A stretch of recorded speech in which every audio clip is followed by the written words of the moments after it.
welcome to another exciting episode of Writing Through the Unknown. I'm your host, Michael, and tonight I have a very special guest who anybody in the disclosure movement most likely recognizes. So I'm feeling a little like, do I really need to do an intro? Because she's so famous and known, but I'm not famous. What are the heck?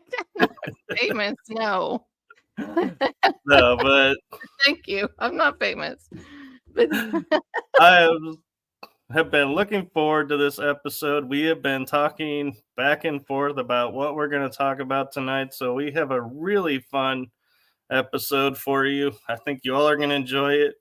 And I am going to allow my guest to flip the script. And if she wants to ask me questions, she can, and we'll just open it up because she's a podcast host of What the Frick Live, or do you call it WTFrick Live? What the Frick Live is what we That's call what it. I thought. But, and you have another show now. So I am going to allow you to do a quick introduction. And I give you the one, the only, the incredible, so blessed to have on the show, nice. Emily Menshouse. You're so nice. I need to talk to you more often. I need to hear more of those positive comments, but I appreciate your kind words there. Well, I've been a host for What the Frick Live going on 7 years now. And it started out as Frickin' Frack Fridays. And me and my best friend Tiffany, we just started doing a show on Friday nights that was kind of goofy, mostly paranormal related. And then it caught the eye of Steve DeShavi off of the Dead Files. And he messaged me on Instagram and he said, "Hey, are you all going to be doing this show every week? Do you need a guest? Do you need help? You're all doing a fantastic job." So I was like, Steve DeShavi wants to come on the show where we just goof off and talk about silly stuff. So sure enough, he did. And it boosted it. And then sadly, Tiffany had to go and she couldn't do it any longer. And then it morphed into What the Frick Live. And then we were on Paranormal Warehouse for 2 years. And it's just gone from there. We're no longer with the network anymore. I've just done it solo. We've been very successful with podcasting downloads. I lost everything in 2021. And I'm just glad to start a podcast now. We've been a podcast for 2 years. And actually this Friday is going to be our 100th podcast episode. So I'm excited. And then the other show I have is the Beast System, the BS. And that's more political conspiracy too, and everything over there. A lot of people probably don't want to listen to that show that listens to this show, but oh no, you'd be surprised. Well, we have a good time on either show. Yeah, this is my show where pretty much any topic goes. So, oh no, what are we going to disclose tonight, folks? This is family friendly too, right? or what? Sure, we'll call it that. Considering some of the topics I've had on, yeah, we'll claim friendly status. Oh, Linda. Hello, Linda. And Eddie Moore popped in for you. Oh, Eddie Moore. Hello, Eddie. Good to see you.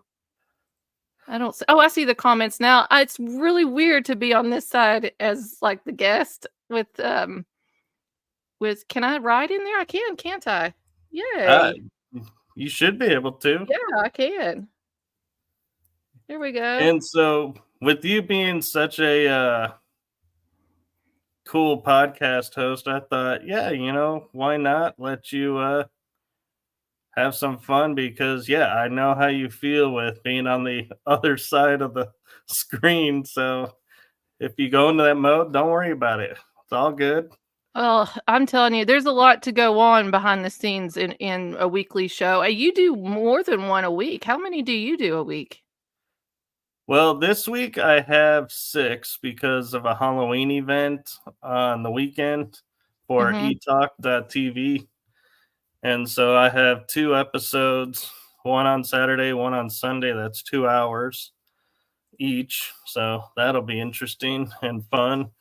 But normally I do every Tuesday night a paranormal show, and I started out with 3 Wednesdays doing this, and some months I end up with 4 or 5 of these episodes.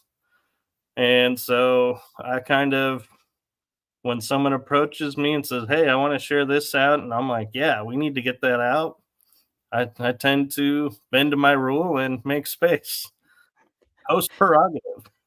True. I put so much time. It's hard for me to do multiple shows. I do multiple shows a week every once in a while. Like this week, tomorrow night's the B System, then Friday night's What the Frick Live. But um, from getting the guests, doing the banners, doing the type outs, the introductions, the events, and inviting people, marketing the show, all said in all, I think I put about 20 to 25 hours into each podcast, period.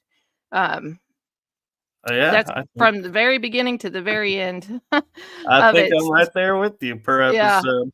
So it's hard to do, and I was thinking about filming or something next year of like the behind the scenes from the get go, from the very beginning to the end. I've also had some universities reach out and they wanted to have some interns, and I'm like, I don't get paid for this. Like, he's like, we want some interns to intern your podcast and everything. I'm like, I don't know what to do with them. Like, I don't know. Yeah, but it'd be Um, equal footing because none of y'all get paid. no. We like we all get paid in experience. That's what I like So, to tell people. yeah, I get paid in meeting people and learning new things from everybody, and stuff, and even the faithful watchers like Linda, Eddie, and there's others too, that sign in all the time, getting to know them and everything. They've been faithful for a very long time, so thank you to everybody that listens on a regular basis. It's a lot of hard work, so It is, and I love to do that too. Every once in a while, is go and say, "Hey, just when it comes to the end of the show, I like to say thank you to everyone in the chat. Thank you to everyone watching because I know sometimes I have more watchers than who decide to chat. And I'm like, and thank you to everyone who's going to watch the replay." I have a question for you. Now, this is gonna be hard for me not to ask questions, but That's can why I you gave you host can we just prerogative. can we do a disclosure? You don't have to say names, but can you tell me your worst podcast experience?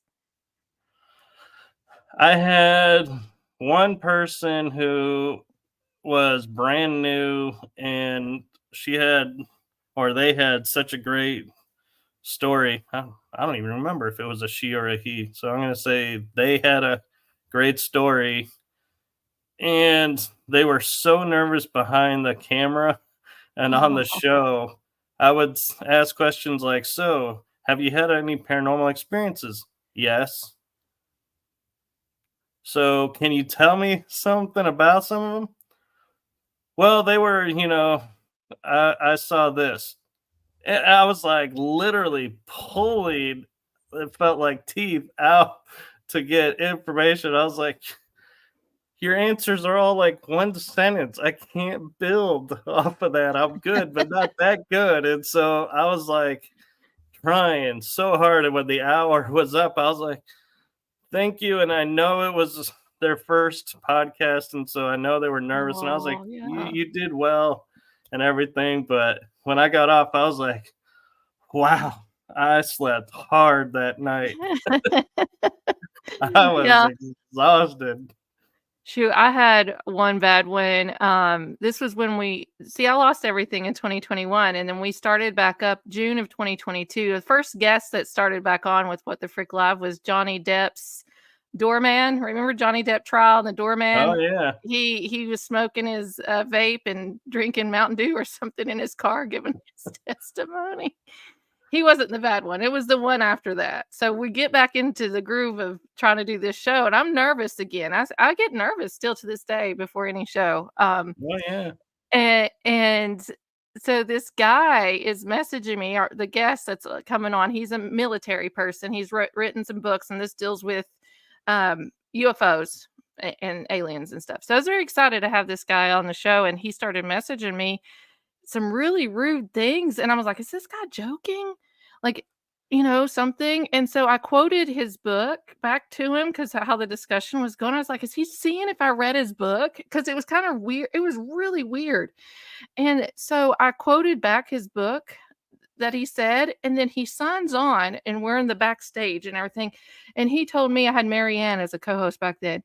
He told us that we were two dumb ditzes and we didn't know what we were talking about. And how dare me send him that last message in chat. I said, last message? I said, I quoted your book. I thought you were kidding around with me. And he goes, oh, really? That was in my book? I was like, yes. And I showed him it was in his book. And he said, "Oh, okay. Well, I was about ready to drop out the show. I wasn't going to do the show." I said, "I quoted your book and you're calling me a dumb ditz." And I said, "I'm not going to have somebody on my show that puts people down." And, I said, "Sorry." And we went live for like 5 minutes that night, and I told everybody there was no show. Didn't tell them the reason why or anything, but yeah, I never spoke to that guy again. If you want to know his book, let me tell you his book. I'm not going to tell you his name, but I'll tell you his book because I like saying it. Swamp Gas My Ass was his book. So,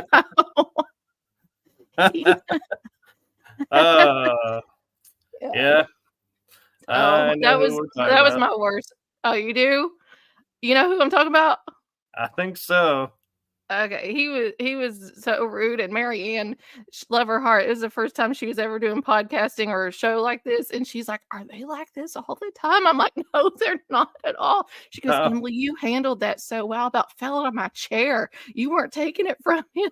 And I was like, "No, I'm going to show him where it was in the book."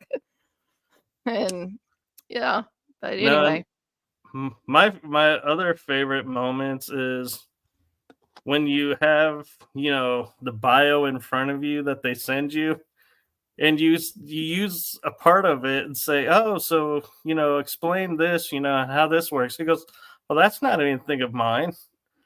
I think you have a different guest in mind. And I'm like, I'm looking right at the sheet with their name on it going, it's right here in your bio.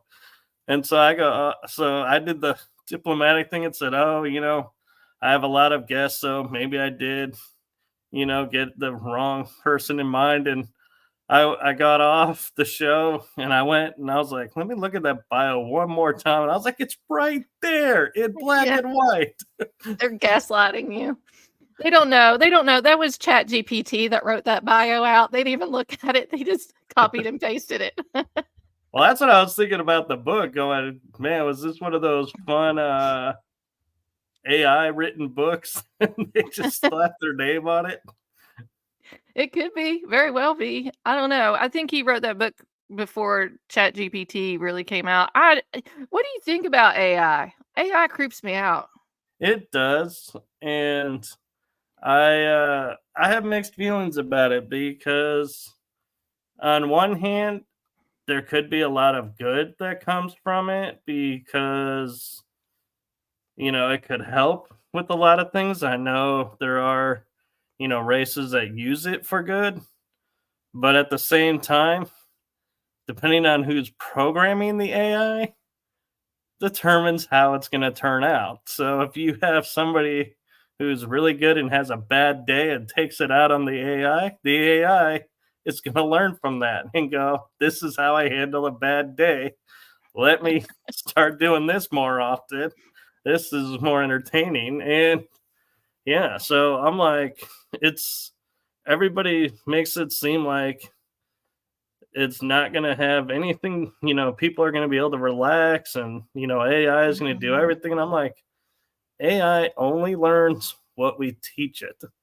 So there is no going to be doing nothing because somebody's got to be telling it how to run this or do this. I think it's going to change all of history. I think it's the part of the Great Reset. And how can you control the masses is when everybody starts tuning into AI and everything. Yeah. I worry about it. I've used it a couple times with some things and everything, but I don't use it on the regular.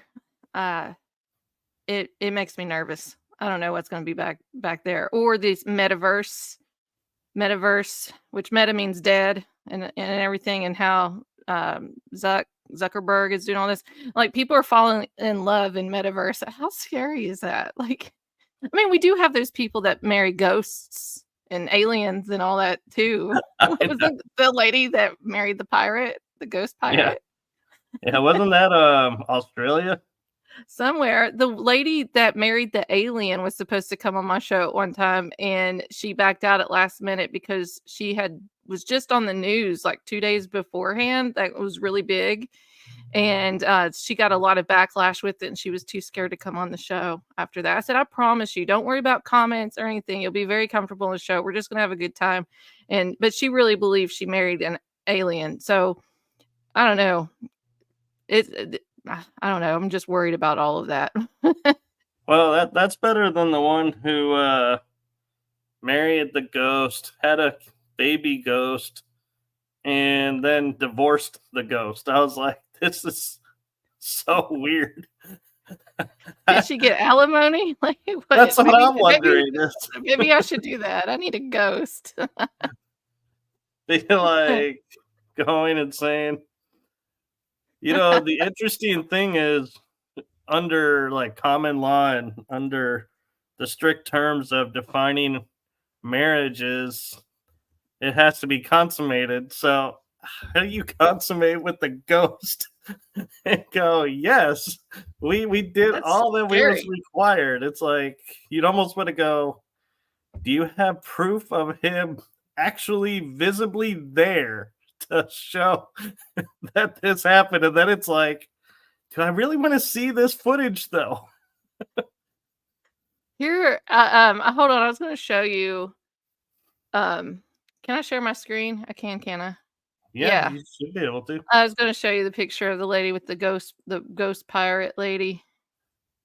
Here we are. That's the one I remember. Is she the one that had the baby? And she had might the baby be. too. Or Liverpool. Who divorced a ghost? Uses cauldron? What's this? Hold on. Woman. Oh no. Okay, except a woman who divorced a ghost uses cauldron every day but prefers not to be called a witch. Broke Cardi, 41. So when was this? This is just the other day. This is today. 41 says she hasn't cast a spell yet, but is tempted to. Are annoying. Sorry. I like Iron Bear 78. Was the baby visible? Or invisible? How do you explain something that's... She was previously married to a Victorian ghost, but the couple divorced in 2023. Wait, this article, I keep saying October 2024 just came out. After traveling to Romania earlier this year to meet a renowned witch and stay with a coven, she said she has since incorporated witchcraft rituals. So she's turned into a witchcraft then, I guess? I don't know. Well, I think she probably realized by saying I use a cauldron that pretty much is labeled you something. So you might as well go with it instead of saying, no, I'm not. Because I don't know many people who are sitting there baking goods or making soups out of cauldrons anymore. I don't know. Anyway, that's interesting. So she's moved on. They divorced. I wonder how you move on from that, because it's like, let me see if how I can do you find know they've actually left? Let me find that alien woman. I'll show you who she was. All right. While you're doing that, Medell says, I feel that with AI is about acquiring knowledge about it, as anything else can be used very wisely or not. Oh, sorry, you popped up a message on me that you were sharing something. Oh, that's the lady that married the alien. She was going to come on my show. That was 2 years ago. Yep. She was really sweet. Oh, this is a video. Yeah, but I'm gonna say what's really interesting is she almost looks like she's related to, what's that lady that does those Capital One commercials? Capital One. I don't know. She's I the don't have one who's TV that like, much. the diva woman who's like, oh, you need to get me this, and like, it's free for everyone. And she's like, yeah, sure. I But don't she know. always plays the ditzy roles. Got that Well, deep Southern accent. this was on the morning show over there in the UK that's real popular. The silver-haired guy and the blonde. When this came out, she was supposed to come on my show 2 days later, and then this came out and it just went crazy, and she was not getting good feedback, and it really hurt her bad. So she declined to come on the show then. But Linda asked, "What did you and Steve talk about?" We talked about the Dead Files, and I talked about um with him some true crime stories too, other than paranormal stuff. Because I do true crime and have a lot of mafia, ex mafia, and TV personalities too on that are with ID Channel and A&E.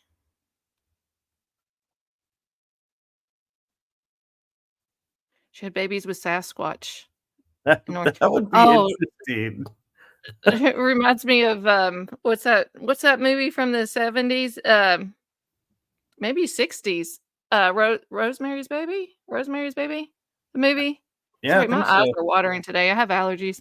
Rosemary's Baby. That's a creepy, especially after you know about all these conspiracies with Hollywood and all this kind of stuff. Then you go back and watch that movie. Oh, creepy. Yeah, there's a And lot of movies Sharon, I've gone back and I've been like, how did I not see this? And now that I know, I can't unsee and yeah. cannot watch this movie anymore. Sharon Tate's fiance, I guess, or was it her husband directed that movie too, Polanski, or um I think he did. He got in trouble too. He's creepy. Is he still alive? I think so. Might be like Fantasy Island. Fantasy Island, that was actually an interesting show because did you watch it? Mm-mm. So the 80s version was these people that were rich and famous or going through life's crisis that had money would go to this island, and while they're there have an experience that brings them enlightenment about their experience, and they see what they didn't see before, and they call it Fantasy Island because you think you're getting your fantasy, but the storyline is the island gives you the fantasy you need. And so it's interesting to see all of that unfold. And the new Hey, version has gotten a little weird, but because they added mermaids to it. I don't know the new version here, but the plane. I know that. I Yeah, remember hearing that. I don't. yeah, I didn't watch the show. yeah. It's But like Fantasy Island. So would they like just mess with you, like mind trick you? Like what is that? Fantasy Island? They just pick. Is it so like Survivor? no, so say you just had a bad relationship breakup. And so you go there and you're like, my fantasy is to have the perfect guy, and we're going to, be in a perfect relationship. I just want to experience it.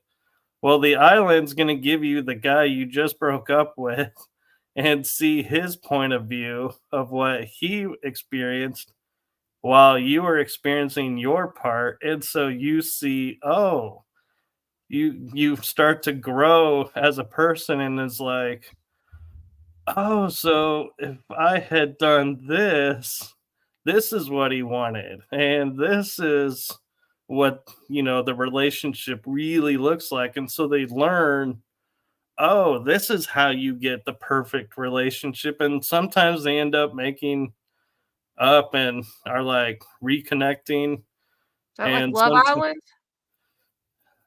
Is that like I Love never watched Love Island? Island, so Oh, couldn't okay. tell you. Sounds a little bit like Love Island. I'm sorry, I didn't mean to interrupt you because that's where my mind was going, but keep going. Tell me more about it. Oh no, it was just, like somebody, a guy may be like, I feel invisible. So the island would make it so nobody would talk to him, or they would make it to where everybody talked to him. And so he couldn't get anywhere. It was like he turned into the ultimate celebrity and everybody was hounding him. And he's like, oh my God, I so need my space. I really wish I was invisible now. Now I understand what the point of invisibility was, and learning to balance it of going, yeah, I can be with people and it's okay not to be seen and hounded by everybody. Oh And my gosh.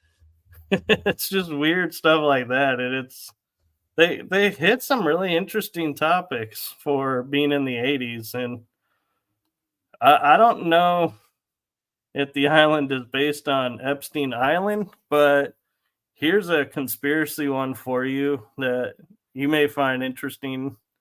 Hmm. The Nickelodeon symbol matches Epstein Island to a T. Yeah. It's the exact same image. Well, SpongeBob SquarePants' address is Epstein Island too. And real quick, just to let you know, I worked for Les Wexner in the 90s and the early 2000s, and I opened up the biggest Lerner New York and Company store in Columbus, Ohio. I spoke with Les Wexner for many times, and I was young. I was probably too old for Epstein then, but I was 18, 19 years old at the time. And Les Wexner would call me and he said, "Why don't you come out and meet my friend Jeffrey?"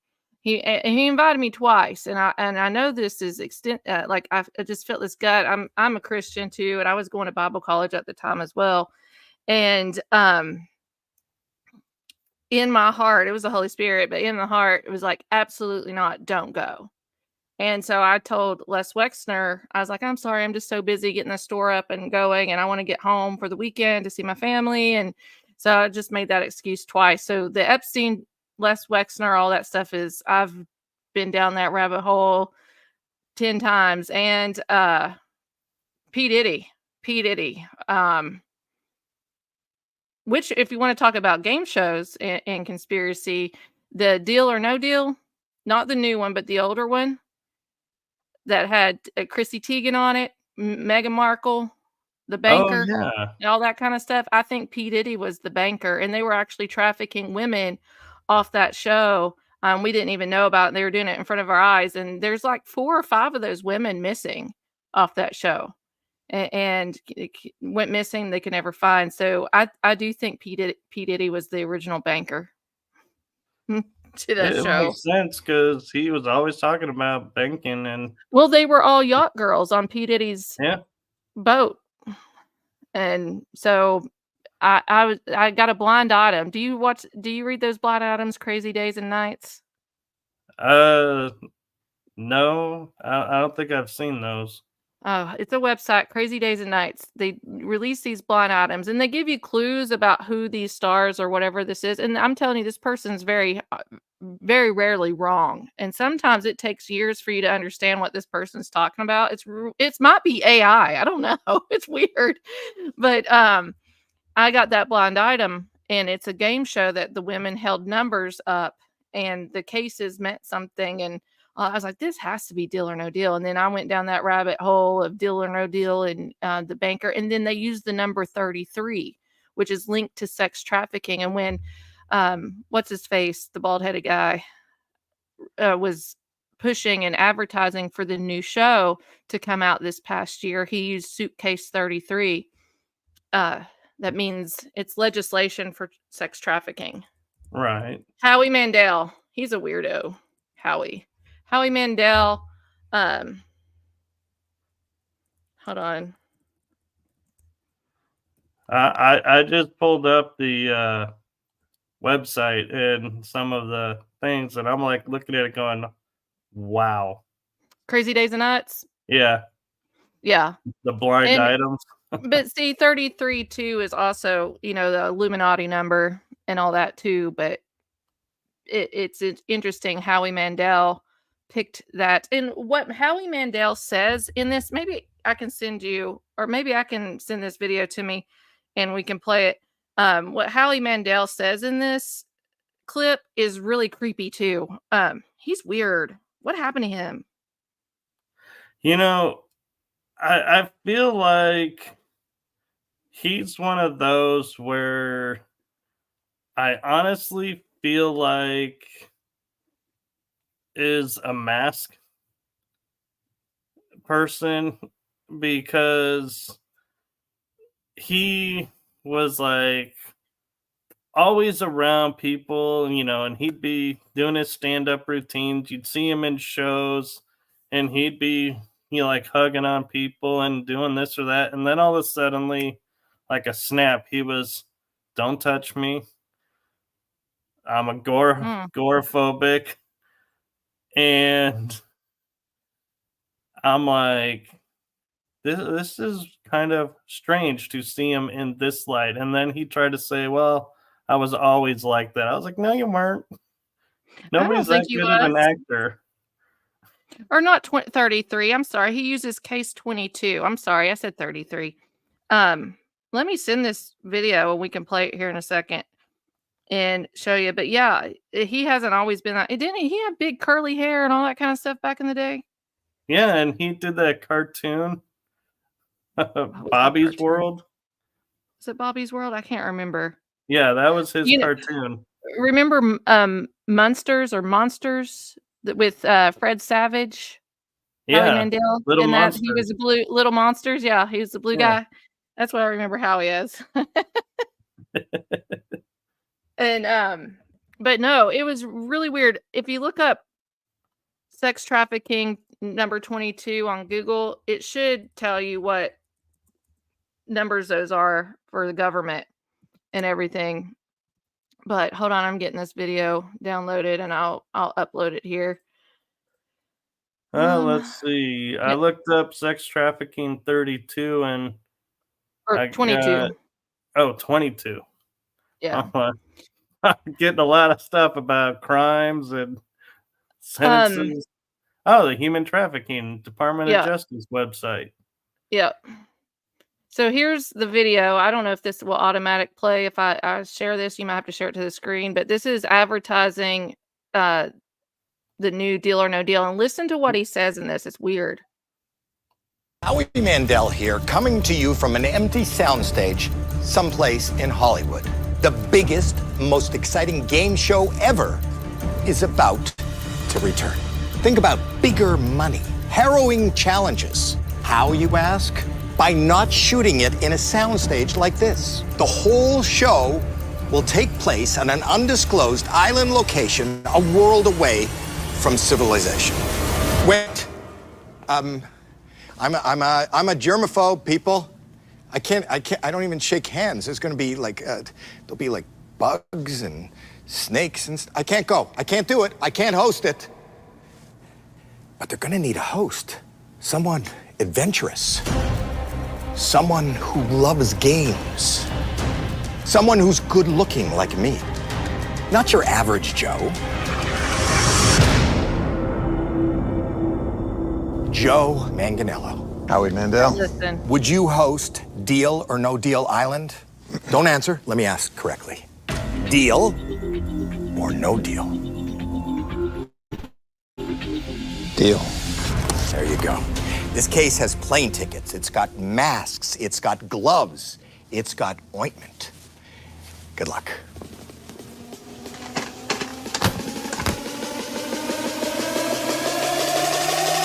We're gonna have a good time.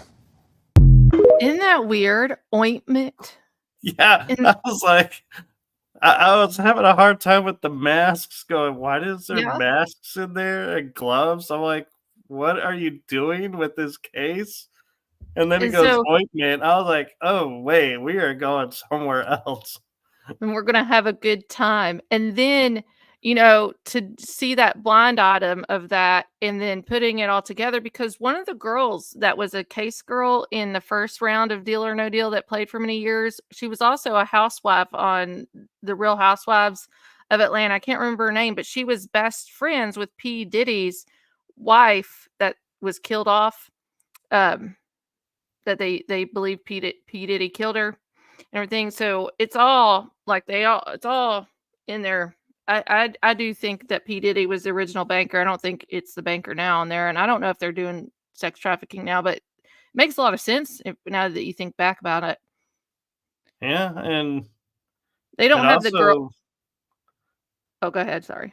I was gonna say, it also makes sense how the girls changed. Like some of them, I remember when I watched a few episodes, they would focus on a different person and be like, "Oh, interesting." And I often wonder too why they would always have the same color outfits. That to me was so creepy that they would all be in one row or column red, white, or blue, or all white, or all red. And I'm like, nobody does this in real life. Why are all these people in the same? I mean, the dresses would look a little different, but it was like, why are they all the same color? It looked more pageant-y, like a pageant, and they're just standing up there. They just need to be pretty and look good because they're selling themselves to these millionaires, billionaires that we don't know about in trafficking and yacht girls and all this kind of stuff. And then, but this time when the new seasons come out, and I watched all of it just to, I wanted to watch and see if I noticed anything, but they didn't have that this time. They had one man and one woman that did all the cases, whatever the gamer was asking to open the case. They had that one person just doing it. They didn't have all those women. Yeah. So I don't know. I would like to dig deeper into the Deal or No Deal game of the 90s. Remember Whammy? Big Whammy game? Oh yeah, press your luck. No whammies. I remember that game. Sorry. Memory lane. Oh, I used to watch that all the time, and I would sit there and watch it go around the circle, and I'd be like, "You got to hit it now if you want that." And sure enough, they would hit it, and it would land on it, or I'd be like, "Oh, you were second off," and it would bypass, and you're like, "Oh." And then I'm like, I would never do good on that show, though. Also, too, speaking of games, there's a new movie on Netflix based off a true story of the game show killer that was on that love game back in the 70s. Love Triangle? No, I can't remember the actual game. I watched the movie. It's a pretty good movie. He would strangle women and kill women, and then he ended up being on this love game show where she would sit on one side, the woman would sit on one side, there was a wall, and then she had 3 contestants on the other side, and she'd have to ask them questions Right. and everything. So but it's on let me see, it's on Netflix right now. I'm sorry, everybody, I'm bad with names tonight. I can't think. I'm all flustered over here. Hey, as I was told, we're in retrograde, so we're okay. We have an excuse. Love Connection. Is that the game show? It might be, yeah. And the true story behind Netflix, Woman of the Hour, is the show on Netflix. It's pretty good. Yeah, so I'm looking Rodney Acala. Yeah, I'm looking at Love Connection, and there's they're showing on the screen, like we would see it, is 3 guys in a column and her asking them questions. Yes, but they're on another side of the wall. Right. Mm-hmm. Yeah, his name's Rodney Acala. He was a photographer and stuff, and he would get these young girls and say all kinds of things to them, and then take them out in the country to take photographs and then strangle them. Was that Chuck show Woolery rebooted was during the COVID? original. Chuck Woolery was the original host, and I don't know who's hosting the really? new one. Chuck Woolery's from my hometown. My mom went to Hey. high school with him. There you go. And so's Charles Manson. We all have people we went to school with. I went to the same school as Tilton, the guy that was the televangelist, scandalist. He went to my high school. Robert Tilton, I think his name was. I don't remember Robert Tilton. Is that more, is he Tilton? American Evangelist? Let me see if I know him, if I see him. I don't know him. All of those televangelists are something, man. They are something else. I think they're all And scandalous. but the more fun person that I went to high school that attended the same high school I did was Jeff Dunham. Jeff Dunham, who's that? He does the puppets like Peanut and Oh, he does? Bubba. Is he Jim, what is Jim, not Jimi Hendrix, but Jim Henderson? Is that the No, his puppet? name is Jeff Dunham. Jeff Dunham? He does all the Ventriloquist. yeah. Oh, he's a comedian. Okay. I'm sitting here thinking of Muppet Babies. Sesame Street. Come on, I wasn't thinking about this guy. I don't know. I need to know. I don't know. But yeah, now I know when I see him now. Yeah. He has that But old man. He has the old man with the frowny face. I remember that one. yep, Yeah. Mhm. Walter. Walter, yeah. You know what? I haven't watched these shows in a long time that he's done or anything like that. But you know what I really enjoyed growing up listening to? Roy D. Mercer. You know Roy D. Mercer? It sounds familiar. How big a boy are you? Oh yeah. How big a boy are he's radio. He did a lot of prank jokes and stuff on the radio. Roy. I have a cartoon and I'm curious if your take on is remember in the 80s the Care Bears where they Yes. looked like little walking teddy bears and they had their little symbols, the Care Bear stare. Yeah. Have you seen the new ones? No. They look like little gummy bears walking around. No. Literally look like walking candy. And I'm like, this is so weird. New Care Bears? Is there so they're rebooting Care Bears? They tried and I guess they're doing it and they did the same thing to the Muppet Babies. Is they gave them like this like weird look. Is it the cartoon you're talking about? Yeah. That's weird. Yeah. So why do you think the animation people are like starting to make their characters look like food? I don't know. But 'Cause it seems like it's not like modern day technology like what we have now. Or why are they retro backing? This looks like it would be the Care Bears before the true Care Bears of what, 1980s? yeah. I mean, but you see where they look like little walking gummy bears. Yeah. That's weird. You know what's weird? You know the conspiracy behind the Cabbage Patch Kids. You know that? Ooh. I'm Cabbage not sure. Patch. Cabbage Wait. Patch Kids growing in the garden. Cabbage Patch Kids having lots of fun. Sorry. I had a cabbage. Actually, I still have it. Is a Cabbage Patch doll and one of the cat little pets that they had that came with them.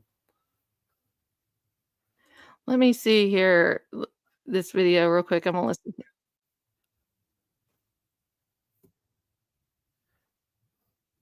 Linda says, "This is great. Both of you are doing research while having a chat. Love it." You know, the cabbage cloning behind the Cabbage Patch Kids, but they were orphans. Oh yeah. They came on trains and things over here to America to do work, everything, the cabbage, the farming. That's a big conspiracy. I don't know much detail about it. There is a film though. It's an old black and white film. I do remember researching that. I think it's called The Cabbage Patch Fairy. Let me see that. Let me look that up. Cabbage Patch Fairy film. And it's like fairy like at a factory. Yeah. And this is where it all came about. Iron Bear It's 78. Yeah. Jessica Jones does talk about this and yeah, she's got a really cool show too. She's been on. So Jessica Jones talks about the Cabbage Patch Kids. Conspiracy theories and cryptids and a lot of the paranormal disclosure stuff. UFOs. She gets out there. Here's a minute clip of this. Let's see what this is. I don't know. I've never seen this film. I'm gonna share my screen. Yeah, I think Linda, when you left, I don't think you came back in at the right spot because, yeah, you're right. Ventriloquist Jeff Dunham, cool guy. Let's see here. But I got the Cabbage Patch Fairy 1900 with Alice Guy. It's a minute and 46 seconds long. I don't know if you want to play a little clip of this. Just see what this is about. I don't want you to get copyrighted, but I think I shared my screen. Do you want to watch it or we don't have to? let's see. This is for educational purposes only under the Fair Use Act, so you don't get copyrighted. So here we go. I've never seen this.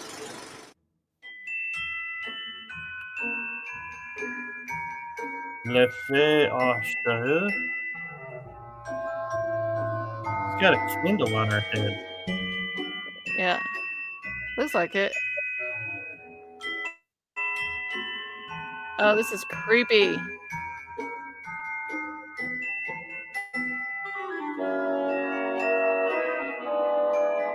Look how she's just picking them up. I know. I'm like, oh, those are real babies. babies. Those are real kids, or those are real babies. Oh my god, they are.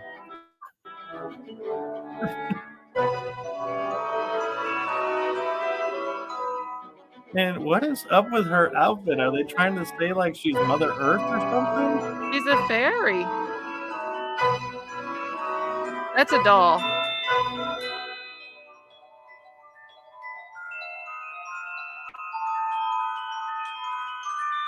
Well, this is like taking Peter Pan to a whole new level.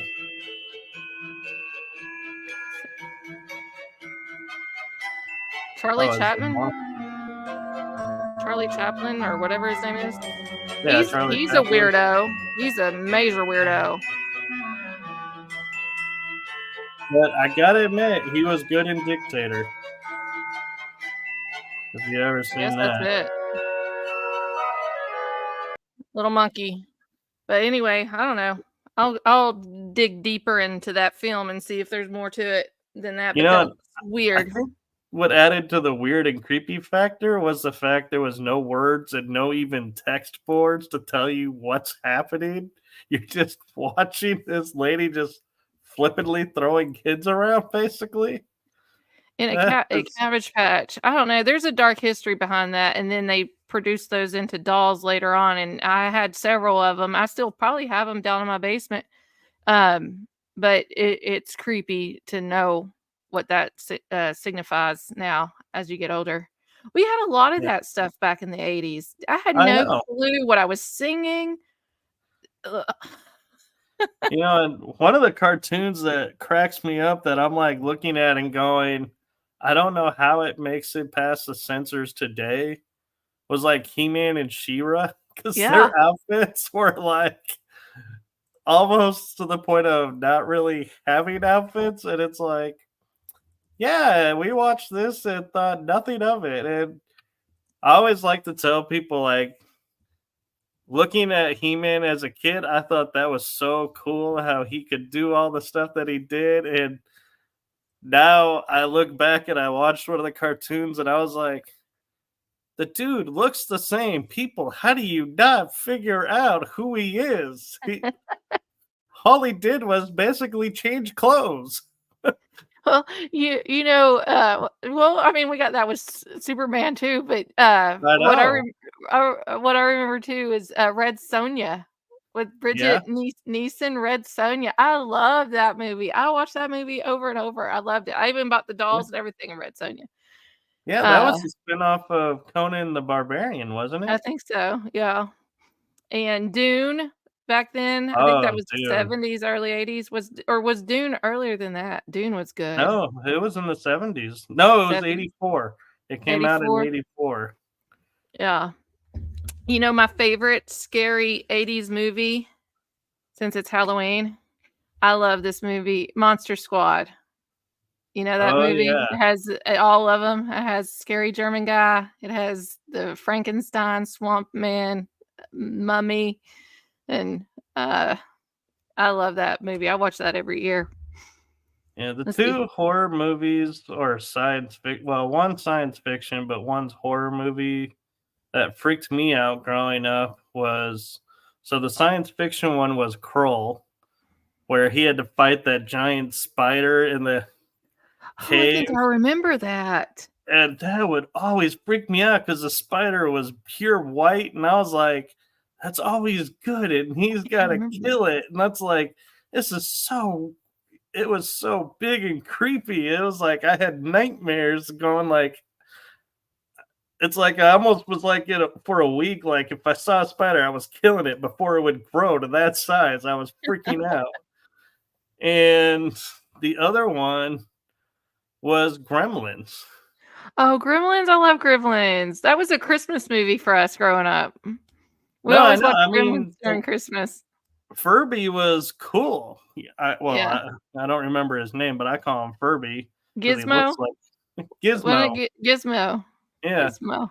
But when they got wet, the transformation scenes always creeps me out. And then they were like looking like these little reptilians walking around. The transformation scene of Teen Wolf with Michael J. Fox, Teen Wolf, Yeah. when he transformed for the first time. Now, it came out funny when he popped up and he had all the fur and stuff on, but him transforming into that creeped me out for a very long time, too. It was like, ugh. Yeah. Now, Iron Bear 78 has a good one, but before that, he mentions that you can't forget Close Encounters of the Third Kind. That one wasn't so scary, actually, except for the fact that he like makes this mountain out of potatoes. I can't But remember. V, do you remember the show V? V for Vendetta? No, it was. Oh, no, V. There was a actual show in the 80s. Oh wow, this is gonna blow your mind. So these aliens come in and they're hovering above the planet with motherships, and they bring shuttles down and they say, we're here to help, and we can cure you of all your diseases, we can make you feel better. And they're putting people into factories on hooks because they eat them. Hey, And that sounds like what they're doing now. Like, this is that's happening why in I real said life. this is gonna blow your mind. And they have a human look, but if you peel the mask, they're reptile underneath. And their dinner consists of like eating mice, or they would kill and eat a person on the show. And it was like all about this resistance of these aliens are not the good aliens. They are totally taking over our society and taking away our resistance. And it was like so incredible to watch this show and looking at today and going, oh my God, they pretty much in the 80s was giving us the blueprint for today. What do you think about The Simpsons? Because they pretty much, tell us what's happening 2 years before it happens. I have mixed feelings about that because I'm like, to me, it's kind of like that paranormal effect where if you look at something, you can see whatever you want. And I'm like, some of the stuff that they claim, I'm looking at it and going, well, that may be, I think it's pareidoia or something, where your mind's making this because that's what you want it to be. But there are episodes where I watch and I'm like, oh no, you can't, there's no mistake in that. That Well, is. well, we know COVID's been around for a very, very long time, even before it came out, and they had the patents and everything on COVID way back in the day. But to have COVID even written up on the screen there and all kinds of other things, and the Queen dying, and I actually had the the death date of the queen on one of the shows from, back in the day. I don't know. I think it's weird. I think CIA has a lot to do with The Simpsons. I think they're Yeah. agents or something Yeah. there. But Is, they could be doing Mandela effect, which we didn't even get to. I know it could be. And going back to where we started, I just remembered watching. I don't know if you watch And We Know. Oh, LT. I listened to his podcast. Yeah. And we They had know. on there the Fairly Odd Parents, where they're in this hall of all these lockers, and one says P. Diddy. And they're like, why is P. Diddy having a locker on Fairly Odd Parents? Huh. Well, P. Diddy showed up on those shows, those Nickelodeon shows, Nickelodeon Island, and then we have all that Nickelodeon documentary on Quiet on Set on Netflix too, and all these kids are coming out and everything. So the stuff that he did on those clips on Nickelodeon was disgusting. He was talking about private areas of kids and stuff on there. Yeah. It's like it's always been right in front of us, and it's like, oh, I don't know what I was thinking back. Like I don't know. My mind just didn't go there at the time. And I feel like a little bit of betrayal because, like, now I have to question. Like, I like the show Double Dare with Mark Oh, Summers. Mark Summers, he's never done anything as far as I know. And he's spoken against this, and he didn't Yeah. want to be part of the documentary either, of it, because he has nothing to do with these people at all. He doesn't want to give them any attention or Right, anything. but they brought the show back, and I don't know if they have him on it or not, but it's like, oh man, but you're still on the network, and it's like hard to watch the show on the network and be like, I don't. And to that point, I had Disney Plus. I was so excited to have Disney Plus because Star Wars and Marvel was all on there and included, so I didn't have to rent the movies. They were all coming out, and I was like loving it. But then when they started talking about the tunnels underneath and all the dark side of Disney, I was like, I'm sorry, it kills me, but I canceled Disney Plus. Yeah, my family did too, but the CIA bought the land that Disney's sitting on too. So it's Yeah. all CIA. And Walt Disney it was gross, but the Iron Bear said it was Epstein supposed to be the fall guy for Diddy. No, Epstein wasn't the fall guy. Epstein No. was the head ringer. He worked for the Mossad too. He was a totally different ring, but they all colluded eventually. I think P. Diddy's the fall guy for Clive Davis, is who I think. And what do you think about the talks now about Justin Bieber and he was brought in by P. Diddy and going, and so I have mixed feelings because I'm like, I don't trust Justin, and it's like I look at him and I'm like, you just carry the vibe of, I think you went along with it. No, I think his mom sold him at a very young age, and he's made very clear declarations on stage when people were groping him and stuff. He says, I feel violated. Nobody did anything. We all just stood around and stuff. He's having a very hard time right now. His songs and stuff in the last several years too, like Pink, that one song that he is called Yummy. Go look up the terms the FBI use for child trafficking and pedo world. Yummy is one of those terms, and he's pink in it and everything. So the color pink means something totally different with me. It's the heroin color that they would use and have drugs with. And that's what P. Diddy was coming off of in prison. He was having withdrawals and everything from that.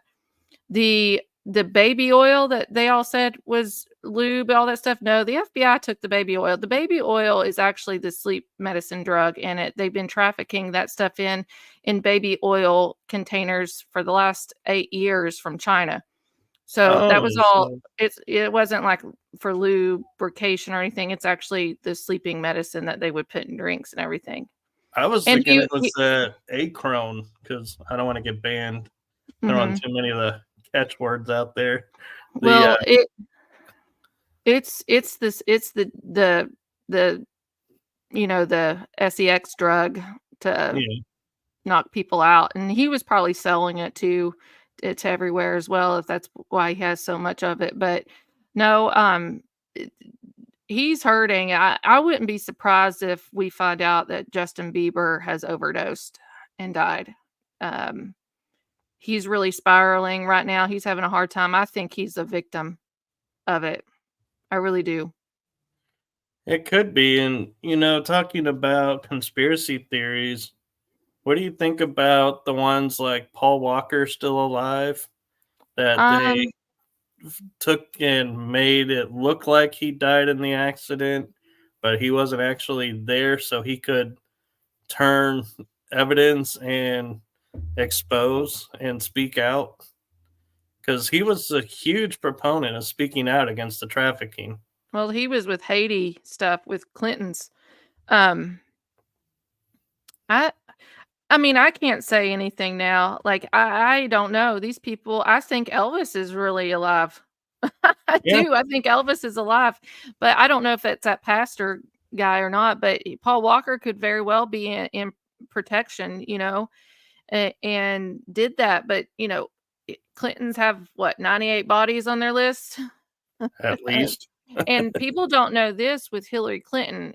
Her dad, Hugh Rodham, was over the mafia in Chicago when Al Capone died. He took over that, and he was in mercantile. And a lot of these mafia people are in the mercantile business, and they changed their name. They came from Germany, moved over here, changed their name. And then we get Hillary. Then we get Bill out of Arkansas doing the cocaine trafficking and stuff. And he would get a lot of the Black Panthers group back then. That's how Hillary got involved with Black Panthers to deal off his drugs. Look at all those Black Panther people that were put in arrested during that time. And they flew in and out of Clinton's little airport that he had there. Mena? Wasn't it Mena? Mena, Arkansas? I think so. I can't remember. That was one of my rabbit holes a long time ago with the contraband type stuff with Ronald Reagan. Reagan knew what was going on too, and he allowed it. And so did Bush. They all do it. They all get money off of it. Yeah, and it's unfortunate. And I think I'm really hoping, as they say with, Iron Bear, the American-made movie was the telltale about it. Or starting to be the telltale. Which brings up an interesting point, and I'll get back to what I was going to say in a second, is like, you see actors like Tom Cruise and others where they're in these roles and they're doing this, but then they go, oh, I'm a pilot and I'm patriot and I'm standing with this. But then you look at their film and you're like, wait, how are you doing this when you say you're this? So do you think they're toting the line and not picked a side yet? Or do you think they're doing the films to try and gather dirt? Or do you think they really are and they're just pulling the wool over our eyes? What do you mean? I don't like Tom Cruise. He's part of Scientology, and I think that's a cult, and they traffic humans. They traffic people. I don't. And there's something else going around about Tom Cruise right now, and fish. Go look that up. That's creepy. That made me creepy. It's all over TikTok. Ugh. And I was like, how in the world did I end up on this side of TikTok? But it's Scientology. I don't know. They have split personalities, these actors. They play one thing in film and they play with something else in life. They're all bought out. Like they've Jim sold their Carrey. souls. Yeah, Jim Jim Carrey's Carrey. another I one. don't know. I don't know if Jim Carrey is Joe Biden or not. Everybody's saying Jim Carrey's been playing Joe Biden over the years. I don't think so. I think he's a lot taller than Joe Biden, I think. But they have body doubles for sure. But Yeah. I don't put any weight on any of those people. It seems like they just say what they need to say. You can't believe a lot of them. at all. If you ever see somebody play two sides of a game like Elon Musk, I don't like Elon Musk. If you see a billionaire or millionaire playing both sides of the game, never trust that person ever. And I don't trust Elon Musk. I don't trust a lot of people that you would think I would, but I don't. No, and it's the world they brought us up in because we don't know who's who anymore. It's like they like to say, oh, this person did like Bill Cosby, he was such an icon. And then the hammer dropped and everybody was like, oh my God. And he was forever marked by it, whether he was or wasn't guilty. It stained him. And I don't think, and he had to go pretty much retire.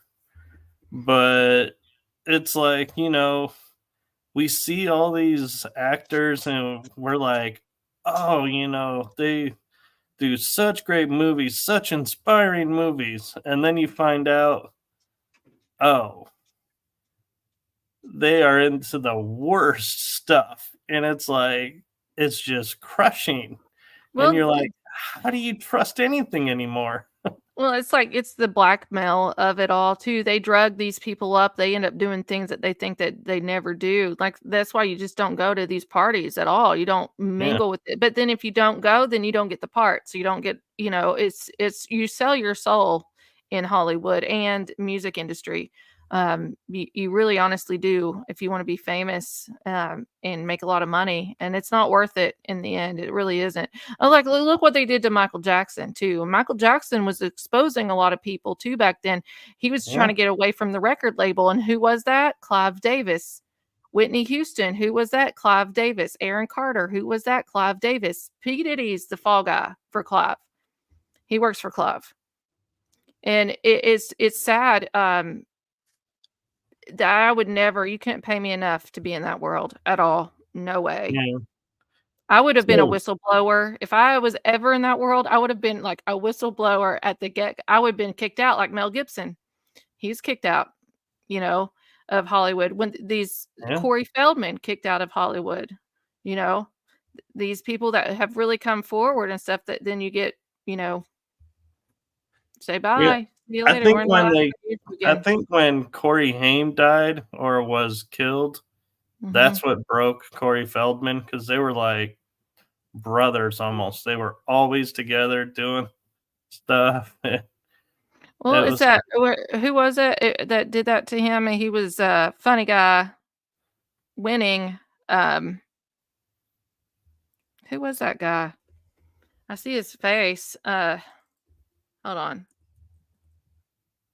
Corey Han.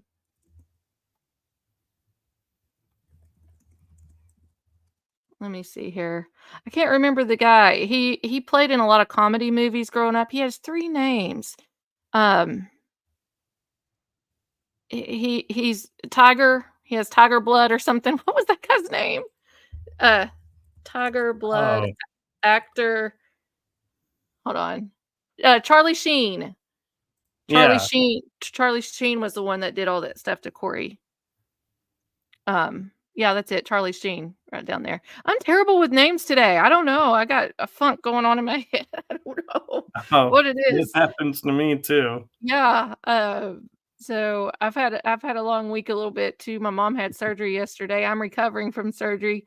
So it's been a little rough week here, but yeah, the Tiger Blood #winning. It was Charlie Sheen. Corey Feldman tells it finally in an interview. When was that? Last year before last?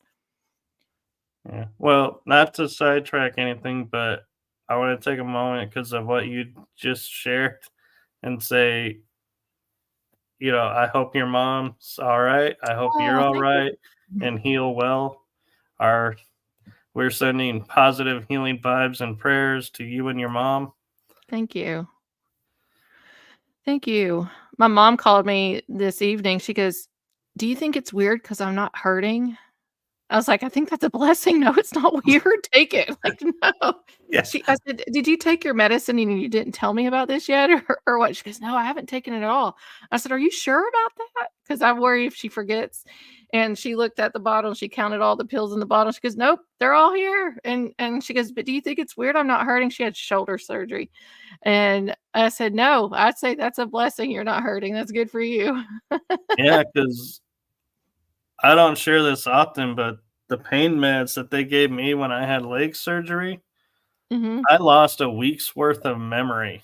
I cannot Wow. get back, and I only took one pill, and I So didn't. And so people come up to me and they were like, it was so great talking to you while you were recovering, and I'm so glad you're up and about. And I'm like, when did you come? I don't remember ever seeing you. What? And I feel horrible because I have no memory of these people coming and visiting me. they gave you the good stuff. They gave you the Michael Jackson juice, probably. But I was like, I took one dose and I told my parents, I was like, I'm not taking any more. No way. I'm a lightweight too. It makes me super sick to my stomach. I have to have Zofran, and even Zofran doesn't really help me that much. So I hardly ever take pain meds. When they give them to me, I kind of just take ibuprofen and Tylenol, and I can't even take that much of ibuprofen because it hurts my stomach. So I'm a lightweight. I'm very fragile with that, and You always have know, been.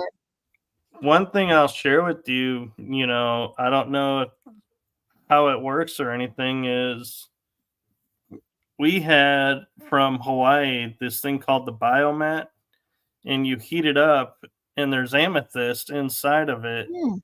And I would lay on that, and I hardly ever had pain. Like I never would get to the point where I was like, oh my God, I need a pill. It's like the pain was so manageable, almost non existent laying on that. And I'm wondering if it's the amethyst in it. So It could maybe be. you want to get some amethyst for you and your mom and maybe put that around and That's my help mom's you heal better. birthstone. Well, That's my there you mom's go. birthstone too. Yeah, I'm looking this mat up. I'm gonna put this as a favorite search here, and I'll look at it for it later. But yeah, Yeah. it could be very much. So, yeah, she's just she's gonna have shoulder surgery. I can't say that on her other arm after this one arm heals up too. So she's gonna be going back in probably January or so for the other shoulder. Well, Shoulder. I'm glad they Shoulder. alternated it because I've heard people that would say, oh, they decided since I was under the knife that they just replaced both. And I'm like, how do you function? That is just She couldn't do it. No way. no. She did her right hand first because she's right hand dominant, and she just wanted to get that over with first and not worry about it, and have her good hand during the holidays, hopefully okay to use everything. But is that your strong hand? So I tell her. Sorry. But she's yes, I hopefully she'll recover. Hopefully that's a good sign. She had surgery yesterday and she still hasn't had any pain. So I'm hoping that's a good sign that she's gonna be okay and not Yeah. have much. But she starts PT next week, I think. On Oh, 10 days. that might be where the pain starts. Yeah. I, so I was surprised because my leg surgery happened in late August, and I didn't start PT until late October, maybe November, early November. And I'm sitting here thinking, I have 30 some, 40 some years walking, using my legs. This is going to bounce back. No problem. Second nature is going to kick in, and this will be so easy. It was hard as hell to learn to walk. And I was like, how can there be this much atrophy and the body forget just in a few months years of data? Yeah. Couldn't walk anymore. I tell you, the older I get, the more it takes longer for me to recover from surgery. I know that. I stay swollen a lot longer. For some reason. I don't know if it's all the IV fluids that they give me or or what it is. I stayed swollen. I had surgery October the 2nd, and I stayed swollen for almost a week after that surgery. So I don't know. But Yeah, I'm glad and I'm feeling a lot better now. I had such an amazing orthopedic that when the first visit after the surgery, you get up and the leg, is doing its position and you're on the crutches doing what you're supposed to do. And I'm sitting in the visit and I'm like, I have a high pain tolerance. So it's like, he's like, so what pain do you have? I'm like, not really any. It's really, not a big thing. And he's like, okay, well, that's good. And, we'll take x rays and everything. And at the end of the visit, a voice pops in my head and says, you got to tell him about that one time. And I said, so I don't know if this is anything, is how I phrase it to him. I said, I got up today to come here and my leg hurt for like 20 seconds and I didn't put any pressure on it. I know I didn't put pressure on it. And he was so amazing. He rushed, put me on a bed, took an ultrasound, and found a blood clot Oh my. in an area where it was about to be the next spot was my brain and Wow. my heart. So Wow. I was like thinking the voice in my head that said, bring this up, because I would have just dismissed it thinking maybe I put pressure on my foot and didn't realize it. Wow. You're really lucky you listened to that voice and said something, because that would have killed you, Yeah. Michael. That would have killed you. I've had all kinds of friends have those DVTs. I think Yeah. that's what the deep vein. And stuff too over the years. I always get worried when I hear somebody have that. I haven't had it yet. Hopefully I won't, but those are scary.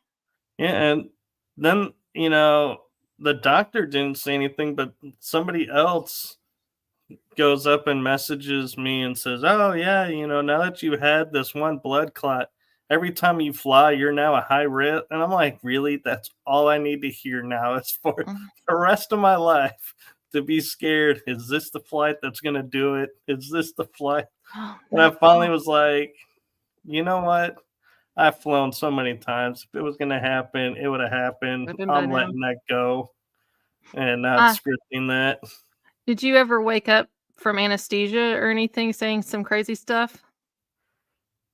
Actually, no. But the funny thing about the surgery was they gave me the anesthesia and they start wheeling me out. And the last thing I hear from anybody, any source, is the doctor saying to my parents, I'm going to do my best to save the leg. And I'm like, this is what I hear going into surgery. I'm like, Save the leg. what? What do you mean save the leg? What's going on?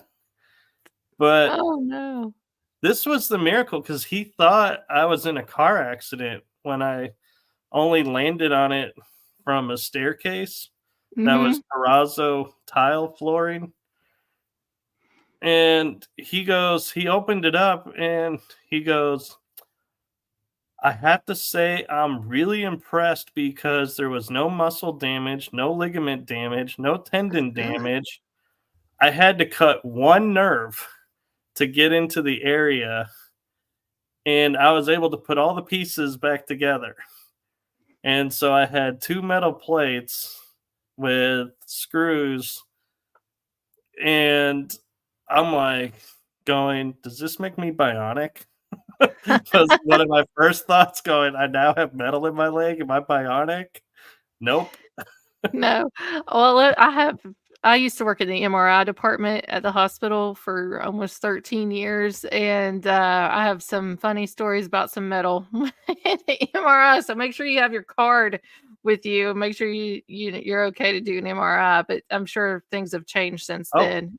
actually, I had the metal taken out a year and a half, maybe 2 years later, same month even. It was in August. But the funniest thing was every flight I took with the metal in my leg, I would have the card in hand so TSA would let me through. Mhm. I was never flagged for metal. Well, that's good. The That's person good. in front of me or behind me was wanded down and said, "You have metal on you." And they're like, "No, I don't."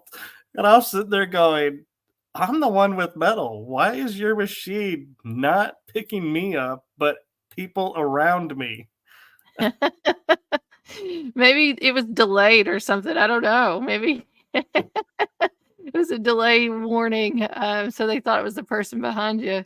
But, no, just what's funny is that we've been talking about P. Diddy and everything, so I was coming out of anesthesia this time, and all the nurses, I was telling them Oh, yeah. about P. Diddy. And, I remember saying, "Just wait, the real Kanye West is gonna be showing up. The Kanye we see right now is not the real Kanye." And then they said I started rapping, and I was rapping Gold Digger, Kanye West song. Gold digger, and then Oh, that's I hilarious. I remember going, she ain't messing with no broke," and then I start waking up, and I'm talking about P. Diddy, and then I all of a sudden looked at the nurse, and I said, "Am I really talking about P. Diddy?" And she goes, "Yes, you've told us all about it." This one nurse came over, she said, "Girl, I'm gonna go watch American Gangster this weekend. I did not know that P. Diddy's dad was Frank Lucas's driver." And I was like, "Yes, P. Diddy's been working for the feds for a very long time." And, so, yeah, then I said, "I'm so sorry." I started apologizing to him. I was talking about P. Diddy. They're like, "Oh, honey, we've heard a lot worse. You are fine." Man, I think I would actually go on pay-per-view to see the video of you in anesthesia mode rapping out Gold Digger. I was doing it. I was like, "Oh my gosh," I was so embarrassed about it. My doctor was there too, and he heard it too and everything. He was laughing. So I've known my doctor all my life. My mom taught his kids. My mom's a retired school teacher. She taught his kids too. So he's known me forever. And he's like, my brother is a rapper. He's a Christian rapper, actually. He works for Marathon too, but he's been on a label before. We've done a lot of traveling and everything, and he's like, "I know your brother rap, but I didn't know you had those skills too." And I was like, "I don't have those skills." Oh, anyway, so you know what was on my mind, you know, these rabbit holes and stuff, and I don't think we'll ever get the answers from with P. Diddy. I don't think we're gonna get a list. We're never gonna No. get the Epstein list because these people are still alive. And the shadow government, the deep state, whatever you want to call them, Wow. they are using this still to blackmail people. So if we ever would get a list, all those people on those lists are going to have to be dead.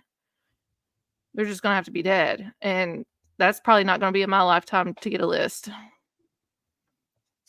I don't know. I keep hearing information of the list has been seen and some white hats have taken action and dealt with, but then I'm like, well, if they have, why isn't it public? And it's like, yeah, it's They're like blackmailing. I like to say, the rabbit hole is the perfect visual for what we do because you go down and you think, oh, I finally got all the clues. I finally got everything for this story. And then you see the floor drop out and you're like, oh no, there's more. And Oh, there's when you so think much more. And it's like, oh, does it ever end? when you think you've read about darkness, or like, my mind can't wrap around evil, and when you think you've read and connected and seen all this evil, and then it gets even more darker, it's like I've had to step away and like take time away and not look at things for a while and snap out of it. There's times on weekends I'll post some stuff on Facebook, but then I won't post for a day or two on Facebook. I just have to step away from it all and everything. So it takes a lot, and it's just what they do to kids worldwide and stuff. Oh, I cannot deal with that. very dark. And And you mentioned TikTok, and I don't know how I stumbled on this, but it pops up in my feed, and I'm not following these people. And I love this about TikTok, that you follow people, but your feed is full of people that you don't follow. So you never actually fully see what you're following. And it's like, this just is like a rabbit hole in itself. But oh, they changed it now at the top. You can click on following, so you can have a feed of everybody you're following, and then the other one's the FYP. So it just okay. comes up now. They changed that, I think, not too long ago. Yeah. But Now where you can do that. When they put the TikTok shop up there, they changed that up there now too with that. okay. But yeah, and I was on the pro level, and I left the pro level because they killed all the cool music. You could only use Oh, you can't use the TikTok music anymore. artists. So I was Yeah. like, forget this. I'm going back to the old way. But I have seen stuff where like they'll be like, here's the story of this guy in the 1900s, and this is what he did. And if you want to hear more at the end, it's like type in part 2, and I'm like, oh my god! It's like I'm sitting here, and it's like I knew life was harder than we thought back then, but I'm like, oh my god, there was like so much more, and I'm like, and one I watched, and it's like my mind still can't fathom this being real. Was a guy had a spider that came up to his shoulders, and he was a tall guy, and it was his pet, That has to be and he would CGI or bring, something. huh? That has to be CGI or something. Well, they said that the story was kids or people would come over to the house, and if they were, at a certain hour, he would be like, well, my pet is hungry, go get him, and the spider would eat him. And he was a serial person, and he was The feeding people to the spider. You And know I was what? like, Ugh. what? You know what that reminds me of? Here's a movie that absolutely traumatized me. I've only watched it once as a kid, and I tried to watch it just a couple years ago as an adult, and I couldn't watch it. The Fly with Jeff Goldblum. Goldblum. Yeah, Yes, The Fly. Don't eat me, or whatever at the end, yeah. whatever, or help me, whatever he says. That's a Mandela effect. Did he say "Don't eat me" or "Help me" at the end? I can't remember. But even the 70s, 60s version of that movie too creeped me out as well. Yeah. Can't watch it. Insects, arachnophobia, all that kind of stuff. I have a t- Eight-legged freaks. I I I do have a true fear though. I don't go to my basement. I even still have my dad come over and go to my basement for me to change out my filter for my everything, my Christmas tree, all that. My dad still does it for me. God bless him. But crickets, terrified of a cricket. I cannot. They have made me cry before. And I can handle spiders, I can handle roaches, beetles, all that stuff, just the crickets I cannot do. Mm-mm. When I was Really? little, when I was little, my grandmother, she had a carport, and we had to park under the carport, and then we'd go up the back door and go up the steps to go upstairs. And right next to the door, we had those big, huge Kentucky crickets, like cave crickets. They're massive. I think these things can even fly. I wouldn't be surprised. And they would be jumping all over, and we would run up those steps, and they would jump on me. Oh, I can't. Ever since then, I couldn't do it. Could not do it.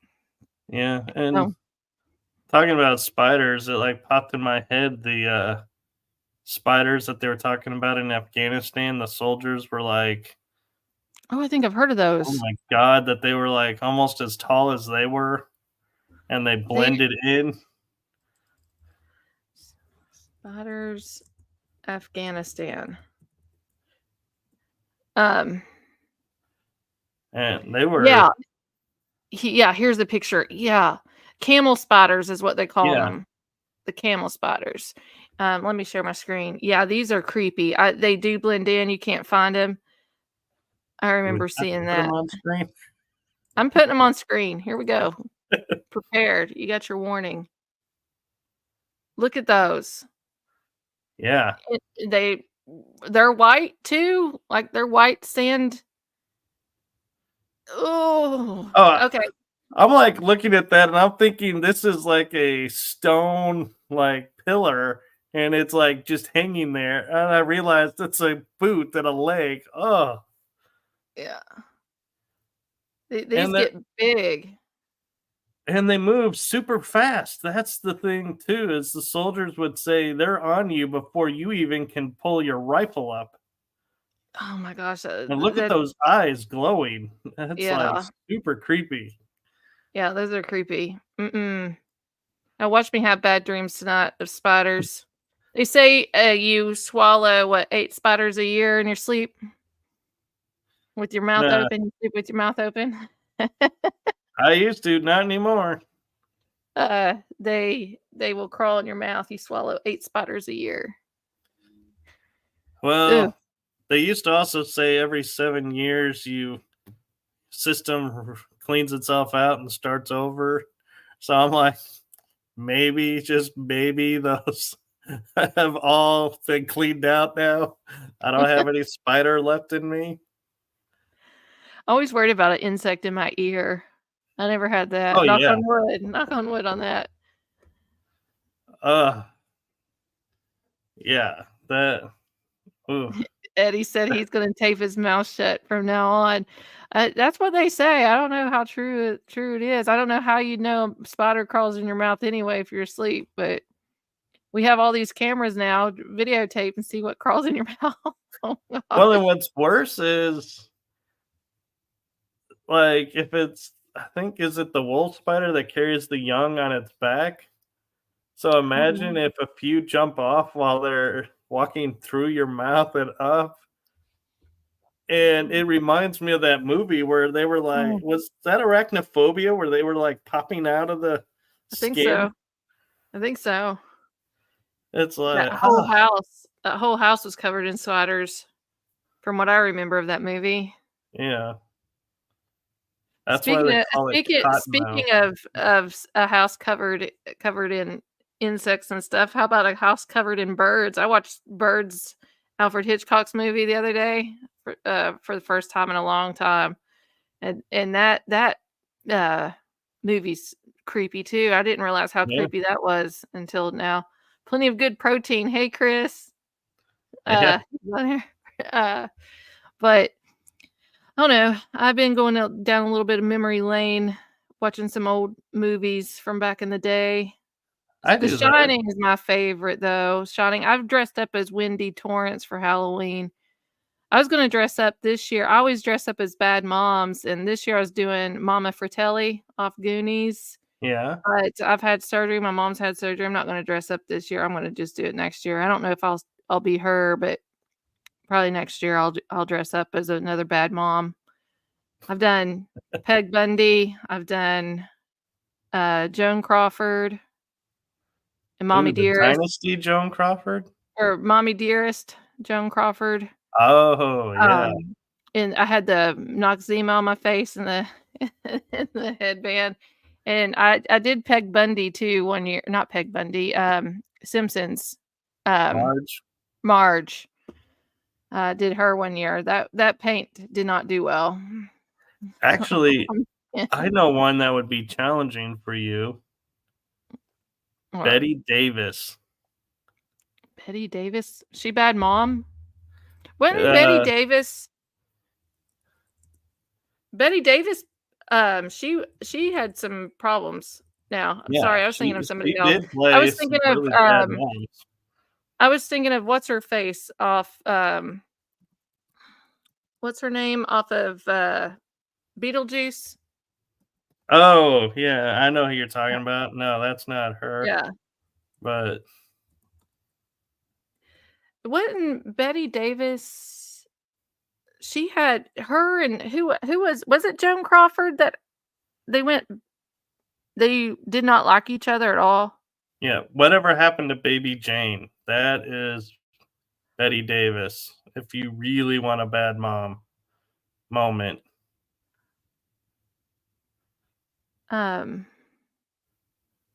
All right, I'm gonna tag this in. I'm gonna look this up. I'll probably know these if I watch them and stuff over here. All About Eve. That sounds weird too. Jezebel. Betty Davis was in a movie called Jezebel. Okay, we know. Yeah. Oh, I'm gonna have to watch that. Yeah. Does she have red hair or blonde hair? It changed on the movies. Okay. She played some really dark roles. Gina Davis is who I was thinking of off of Beetlejuice. Oh, okay. Gina I was Davis. actually thinking the other mom. Yeah. Gina, the ghost mom. Did you go see the new Beetlejuice? I haven't actually. I I've heard mixed liked it. reviews. I liked it. I did. I enjoyed it. I liked it. Only thing I wish they had the ghost parents back in there, but other than that, I liked it. And the thing I found interesting was he had passed away, so they had to use either archive footage or just they wrote him out of the story, and it was like interesting. The dad, not who was mistreating her, not the ghost dad, the other one. The real dad. Well, they cut him Yeah. out because of child abuse charges against him. Oh, is that what it is? I thought he passed Mhm. away, but yeah. I don't know if he Oh, died it or not, was but that. it's child Yeah, it abuse was charges. because he He creeped me out though. Didn't you get weird vibes? He was in another movie. does. That was He spooky. Yeah, he is one of those actors that you look at on screen and you're like, dude, you are not like Ferris Bueller's Day Off. Yeah. It was like watching that, and I was like, dude, you just have this aura of you of no. Yeah, there's something about him. He was in what was another movie I used to watch with him in that he creeped me out? He was in Devil's Advocate. I think so. So Ferris Bueller. someone saying, Howard the Duck. That's it. He was in yes, Howard the Duck, and he creeped me out there too. yeah. Linda Judd's asking about the camel spiders. Do they sting? I And don't she says know. it looked like they were leftovers from a movie. Lots of laugh. Creepy. Where did those huge spiders come from? That would be Afghanistan. Afghanistan. So, if you ever want to Probably go Australia. overseas, don't go there. Don't go to Australia either because they got everything else. Oh, yeah. Yeah. Howard the Duck, he was in that he creeped me out in that one too. There's something not right about Howard the Duck too. I probably shouldn't have been watching that movie, to be honest. As Yeah. a kid. But what do you think about the fact that, talking about Howard the Duck, Marvel has a couple of times hinted at they're going to be bringing him back? Do you think they're actually going to do it, or you think they're just like teasing people along the way and being like, nope? I don't know. I mean, it wouldn't be child appropriate, in my opinion, if they did bring him back. I shouldn't have been watching that. My parents wouldn't let me watch The Simpsons or Married with Children growing up, but I watched Howard the Duck. I don't think I don't know how it could be child friendly if they really truly bring it back. As a child, I snuck in and watched with one of my older sisters stuff like Dune, Battlestar Galactica, V, and I'm like, yeah, no wonder it's like I have such a mind for space. Hold on, it reminded me of a movie I shouldn't have been watching either growing up. Little Monsters that we mentioned earlier with Howie. Yeah. I probably shouldn't have watched that, but Drop Dead Fred. Oh, Remember yeah. Drop Dead Fred? I watched that all the time. Oh, Little Monsters, Over the Shoulder Boulder Holder. I used to say that all the time growing up, and I didn't know what I was saying, but yeah, I shouldn't have been saying that. But Right Said Fred was one of them I watched all the time too, and um, Yeah, that's that song Too Sexy. or Right Said Fred. It's Drop Dead Fred, the movie. Yeah. Drop Dead Fred. Then Right Said Fred, I'm Too Sexy. We sang that. We sang Sir Mix-a-Lot, Baby Oh Got yeah. Back. The Electric Slide. I was 40 years old when I found out what that was about. Um, yeah, what happened to the 80s? Like, Gen X, and I'm a millennial, but I feel like I'm an elder Uh-uh. millennial. I'm more like Gen X, I think. I'm I will 1981. never claim millennial status. I like look at all the stuff we've gone through over all these years of being alive. Yeah, Like, no wonder we're conspiracy theorists, I know. like we've lived through it all. All of it is just crazy. And Yeah, what else are we gonna and do? my all-time favorite moment for, like, that I think started my awakening was being during Persian Gulf War in the airport, and the soldiers are just sitting there, laughing, cutting up, and I go up to 'em and I'm like, "Thank you for your service." And they're like, "You're welcome." And I go, "How do you do it?" And they go, "Do what?" I go, "Be, wanting to go back and be under attack and all of that." And he looked at me and he goes, "I'm gonna be honest with you. We maybe get one IED a month. I don't know what the news is talking about here. That Mhm. is so far from true. We spend more time at schools and helping teachers and helping the neighborhoods there. And the people love us over there because we're really Mhm. helping out and everything." And I went home that after that trip, and my parents were like, "Well, let's watch the news." I was like, "Nope." I was Nope. like, I was done. I was like, I'm not watching the news anymore. I got, that this is the only way I can mark it and how I remember when Obama got his second term, I got rid of the news. I knew that executive order he put in for the propaganda stuff and everything, and I Yep. wasn't trusting the news then. Actually, 9/11 really put that up, made me start questioning things. I was 20 when that happened, and I 20. stopped. I was 20 when 9/11 Man, you happened. youngin'. I was 20. Yeah, I think I was 20. Yeah, I was 20. And then when that happened, I got rid of all of them, all news, all doesn't matter what platform it is, doesn't matter if it's a right wing or left wing, whatever. They all are the same. And I do like Tucker Carlson though, and Yeah. I didn't know who he was until about 3 years ago. And I started following him on social media and I'd see his clips. I like him, and I think Jesse Waters, I like him sometimes. Yeah. He's one, and Uh, Greg Gutfeld I like sometimes. I do not like, Hannity. I do like Glenn Beck. I think that's on that side. And then on the other side, um that one guy, what was his I was gonna name? say, is there really somebody on that There's side? it was an older guy, and I don't even see his clips that much anymore, so I don't even know if he's still a news anchor over there. It'll come to me here in a minute.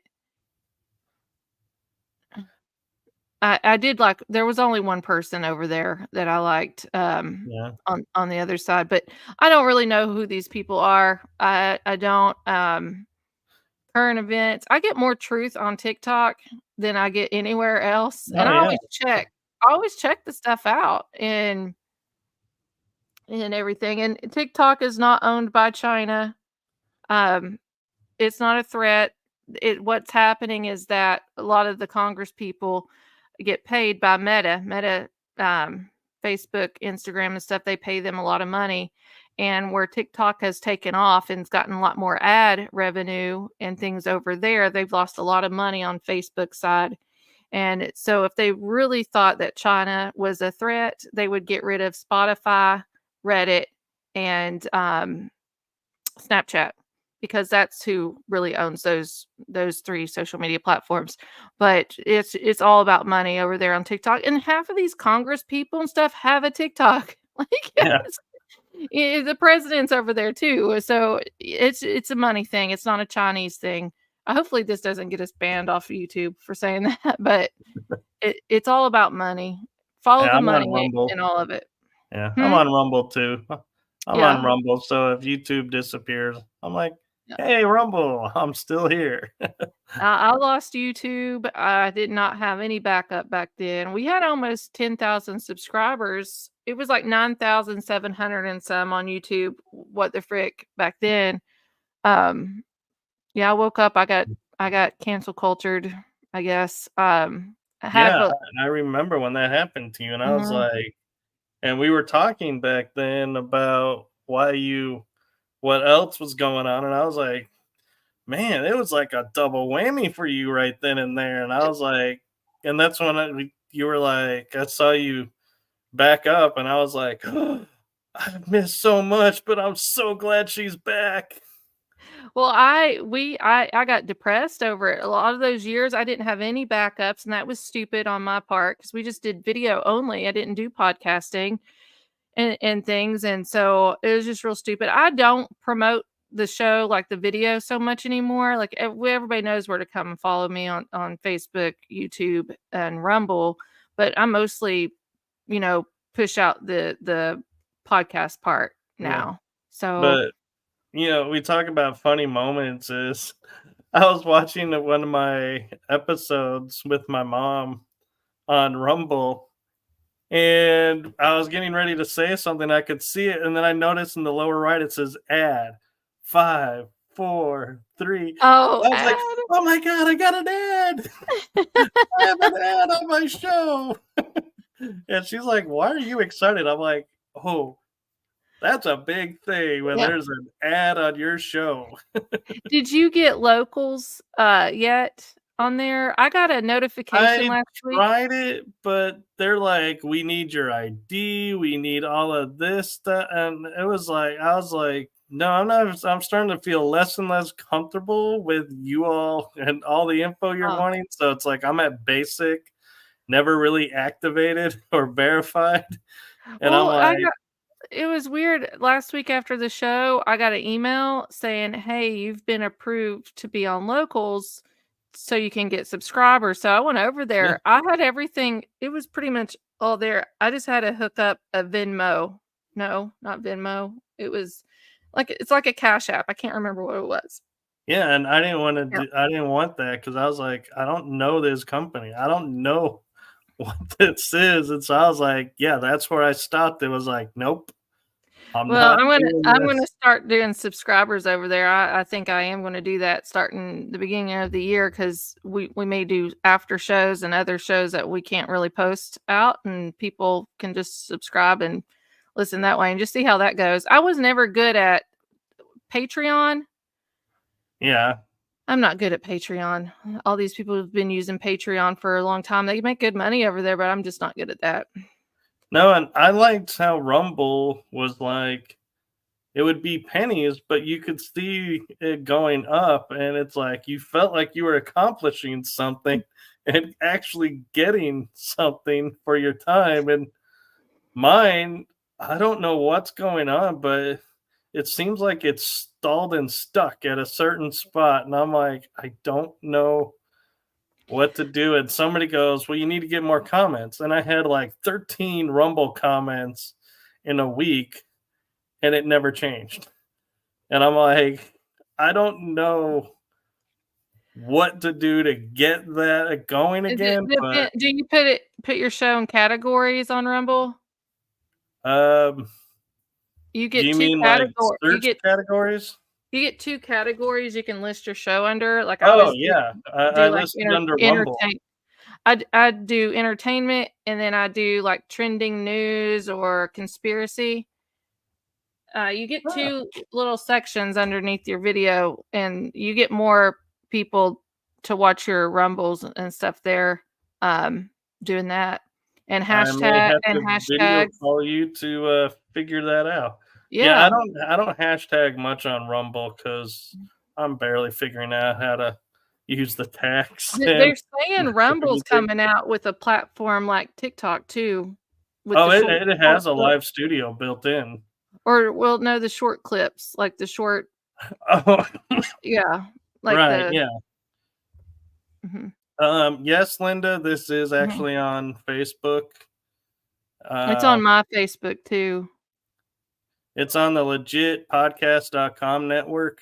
And so it's that's the one platform we opted for this show because we're kind of limited where we can share. And I'm sorry. oh no, I'm totally fine. And I want to address this real quick to Iron Bear 78, who says Pokemon Go is owned by China. It's actually a CIA data mining company is who created that, and it geocaches all the data around and logs who's by you. So when you go to a hotspot, it actually maps the layout of that building if it's in a building, and it tells them who was there when you were there around you. And so yeah, Jimmy Church did a whole episode on Pokemon Go and was like shocked to learn what all that they were accessing through this app. I was gonna talk about crypto for a second, but I don't have my post up. Maybe that'll be the next time. Talk about crypto and CIA. Yeah, we'll definitely have to have you back on. And oh my God, I can't believe it's almost 2 hours. Yeah, it goes by fast though when you're talking, and I hardly ever get to do this, so it feels good to be on this side and just talk about who knows what. There's no Yeah, agenda or anything, just you know, shooting the bull. I guess is what. yeah.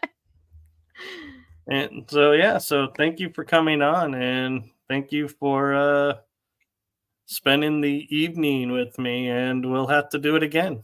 Yeah, and you're gonna have to come over on What the Frick Live or the Beast System, either one. Probably What the Frick Live would probably be more fun for you over I don't there. know. What I might be able to do. I have a friend in Scotland, Scotland, Scotland? and I always want to say that too when you somebody says. and she has a true crime podcast and a paranormal podcast. And she's like, "Can you come on the paranormal one?" I was like, "You sure you just want me on the one? I can do true crime too." And she's like, "Really?" And so I was like, I actually appeared on both of her shows, and she's like, "I need you to come back on one of them." I'm like, "All right, just let me know." But yeah, I surprise people because I do have repertoire of knowledge up in my head that I share sometimes on Mhm. different shows. And so if you don't know The the other one, you're like, nope, you won't do this. I'm like, oh yeah. the B System show, it's kinda like a round table type thing. There's several of us on there, so it's not like an interview show, but we all just talk and everything, and it's mostly news, trending news, and some conspiracy in there as well, government, CIA stuff, Ooh, I like and panel it's shows. I'd yeah, be willing to give it a try. And and if I then bomb, I got no hard feeling. well, and then we're gonna be streaming live on election night. Remember the 5th of November, from Yes, 8 die PM hard. to 11 PM, and anybody and everybody, I can send you a link, whoever wants to hop in and hop out off, you don't have to stay the whole time, I'm just gonna stream it live just to watch everything and have comments, have fun, Yeah, and and the everything, so perfect thing is I have a friend that's a publicist, and she helps me out with guests sometimes of different topics that I normally don't have access to. And that was one of her episodes. And I was like, oh my God, I just realized this is election night. Should I do a show? And she laughs and she goes, nope. no. Everyone's going to be glued to the Yeah, TV watching the me results come in.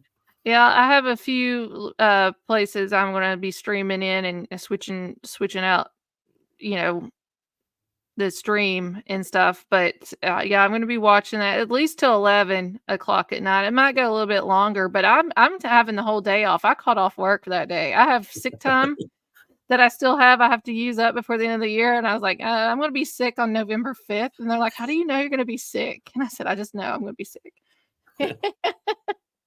You should have said, I got that Guy Hawk fever. Oh, no. I love my job, though. I interview people every day, too, for my job. Yeah. So You just got who I was talking about, didn't you? Yeah. Back to your 5th of November comment. Yep. Remember the gunpowder gang. Yep. I don't know. Isn't that weird? It's going to be on the 5th of November this year. I know. It's like some kind of meaning behind what's going on. I'm thinking so. I'm thinking there's a comms there that our election is on the 5th of November. I know. It's and something it's weird. supposed to be the election of all elections. Something. I don't know. I'm worried. I really am. There's something in my spirit that something does not feel right. I don't know what it is. I don't know. Something does not feel right. Hey, Linda. Yeah. She jumped in over on Facebook. But I don't know. We'll see what happens. I think I honestly think that this election will I'm really nervous about it. I know, and I told somebody, I was like, they were like, oh, I feel like it's a shoe-in, what's going to happen and how it's going to turn out. And I was like, yeah, I can't let go of the 2020 where we all went to sleep with one thing and woke up to another thing and going, what? I don't know. I don't feel like we fixed anything from the 2020 or even, I mean, they've been doing this stuff for a very long time anyway, but there's nothing fixed on it. But let me tell you, if I get a ballot in the mail, I've had several people die in my family. I'm not going to hide it. They're voting. They're voting. If I get a ballot, I'm going in person to vote. But if I get a ballot in the mail, I got 7 ballots the last time to mail in. 7 in Kentucky. And I shredded them all up so nobody else could use them and threw them away. I should have used them. I don't know, because the start of Red Dawn. Red Dawn, it could be. Oh, it could be. Both of those movies actually were so full of disclosure. It's who knows? I know we're prepared. My dad's ex-military. We're prepared here, but this country, groceries alone, and I'm 2 people here, just my son and me, and it's like, how the heck are these people getting groceries that have a whole family and stuff? I used to spend about $140 on groceries that lasted about 10 days or so. Now I go, and for about a week, it's $300 and some. It's doubled money. Yeah. And I get my bags home, and I'm like, I hardly got anything. Yeah.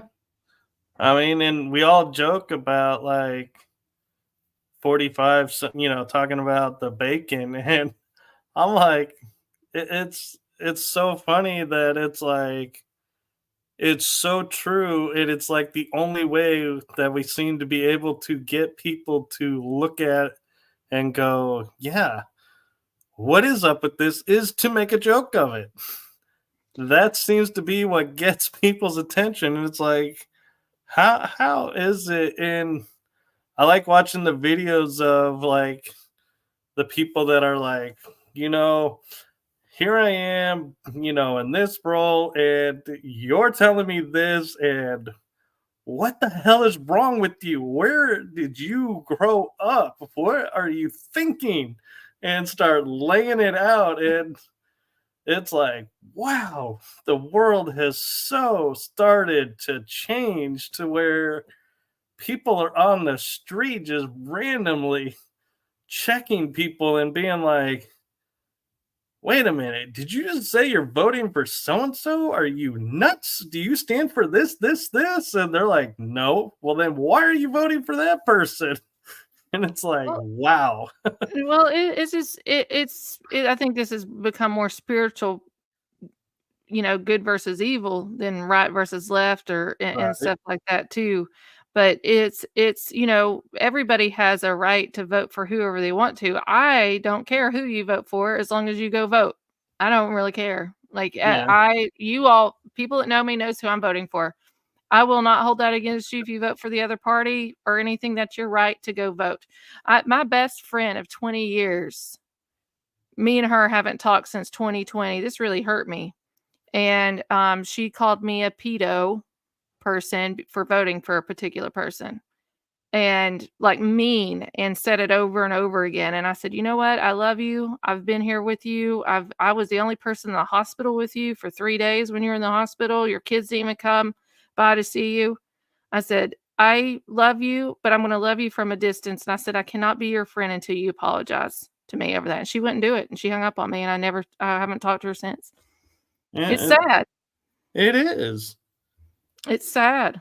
And, it just, but that's why it makes me feel like it's more spiritual than anything. Because to get so angry and hateful and mean about that kind of stuff on both sides. I mean, Oh, yeah. it's just go vote. That's all I say. Go Yeah, vote. pick one of the two. Don't do the write-in or Mhm. vote for one of those sub parties, and no I'm thinking they're gonna disrespect to pull a the other wild card. Do you parties. think they're gonna pull a wild card out? Do you think Michelle Obama's gonna come out and say, "Oh, sorry, kick Kamala to the curb"? It wouldn't surprise me because technically under law, it's too late to change party because early They don't voting's pay already attention. started, They don't pay but they don't play by the rules, so No. it very well could happen. Look what they did with Kamala. They cooed Biden. I feel sorry for him. I do. Yeah, I feel sorry for him. I Um, know. and what they did to him. That's not right to do that to him. It's not right though to have him out there. Like yeah, I have family that passed away from Alzheimer's and dementia and stuff, and it was very sad to see him decline over the years. I feel bad for Biden. I really do. That was not right at all. No, the coup was really bad, and it was so blatantly obvious because she just walked up at the convention and said, "I accept." And they were like, even 45 was sitting there going, they didn't even cast a vote yet. How is she the person who? What vote was there? Did I miss the vote? And they're like, no, No. there wasn't one. Nope, It's like, nobody got to vote. But there's a prophecy that came out about this a couple years ago. Her name is Celestial or something on TikTok. She's really good. I really like her. She was talking about how she would take over and not even be voted in. It's a very interesting prophecy, what she said. It's about a 5-minute video if you can find it on TikTok. She has a YouTube page too, but she's pretty good. And that's exactly what they did. And the American people, though, they don't realize what happened. They don't realize what no, they did was illegal. They didn't even know they had a right to vote for any of that kind of stuff too. So it's like I know. I don't know, but I will say this, and I don't want to get too political on here, but I am very excited about what happened with, speaking of voting, with the Supreme Court, with the women's sports. They stood their ground yesterday. No born biological men can be in women locker rooms playing women's sports. Woo! I played sports. I could have played college basketball. I didn't. I went to Bible college instead, but we love sports. Women come so far. I have my 7th grade journal in there saying I wanted to be the first woman in the NBA. When I Yeah, had big dreams in middle school, and just knowing that we have an WNBA and everything now, and stuff like that, and just to see what was it the other day, even in pool championship, it was a transgender female that won the championship in the female competition. Like, come on, we can't do this. We cannot do this. This no. is crazy. I mean, That's crazy. and when it comes to like, especially to the Olympics, it's like everybody knows you have like 4 or 8 year window Mhm. in your entire life to make this happen, and it's not at the older age window. It's the young, impressionable time. And to sit there and have someone who is built differently, muscular, and everything. And I'm not saying women are weak, don't read that into Ugh. it. But it's like totally unfair that they go from last place in the men's division to a huge margin first place in the women's division. And it's like, and you wonder why. And it's like, this is so wrong. And I feel horrible for all the women who have worked their lives to get to this point to have a guy come in and go, well, I'm identifying as this, so I get to compete and just wipe the floor, so to speak. And they're like, we can't compete. It's unfair. Mm. And it's not saying women are weak. It's just like it's just saying men are just we're built differently. God made Right. us this way to build different, and we have muscles and we work out and we are athletes, but we can't. You can't take my 5'9" body to a 6'6" guy. Like you just can't. It's like No. in basketball, imagine NBA players 6'6" coming. Now we do have some tall women in there, 6'3", maybe a Yeah. 6'4" or something. But imagine those guys coming in and playing with all of us women.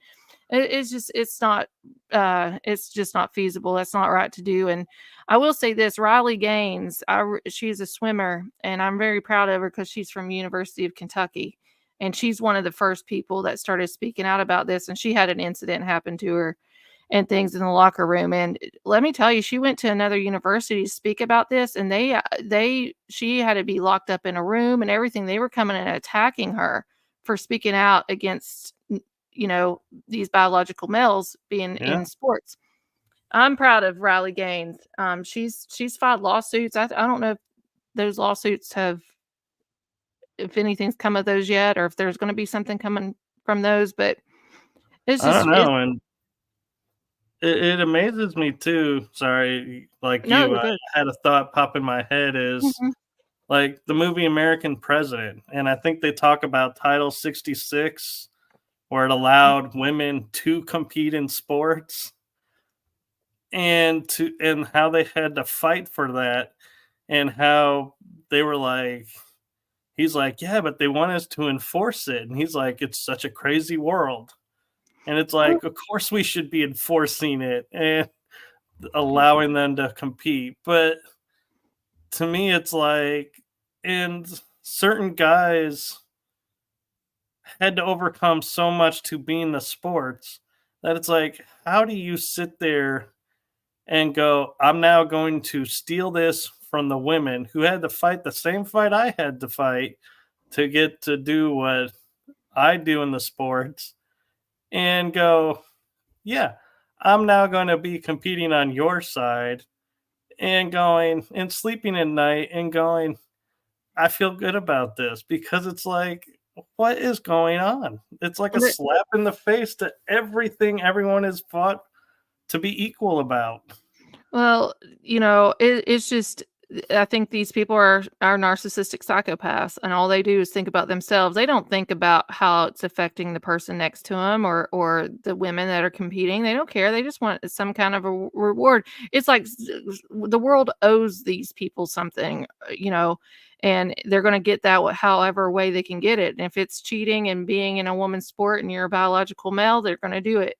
But it was Joe Biden and Kamala pushing this, and the Supreme Court stood their ground and declined it and says, no, there will not be any biological men playing in women's sports. And I was just so excited about it because I was really worried. I didn't know how that was going to come about. And it would have been devastating if they pushed it forward. So I'm thankful that they didn't.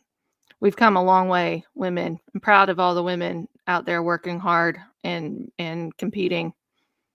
Yeah, and thank Oh, you, bye, Linda, for Linda. watching. I'm gonna have to go too. It's getting late here. I gotta wake up at 6:30. You probably wake up Yeah. earlier. I don't know, but yeah, join me over on What the Frick. I'll message you on Facebook and stuff, or the B System too, if you want to join in on it.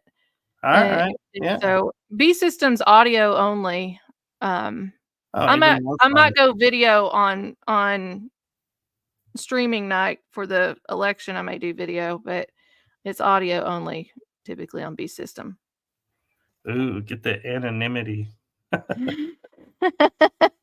I think people are more brave to say things when the camera's not on them. Remember you said your podcast at the beginning of the show is that she's nervous.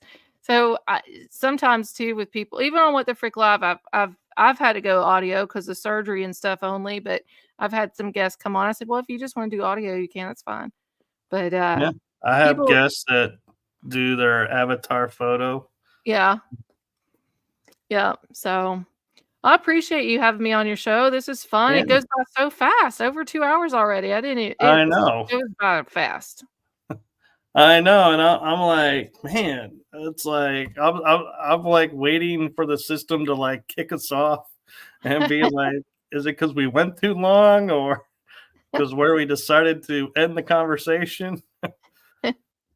But so you mentioned your shows are on YouTube and Rumble. Yeah, Facebook.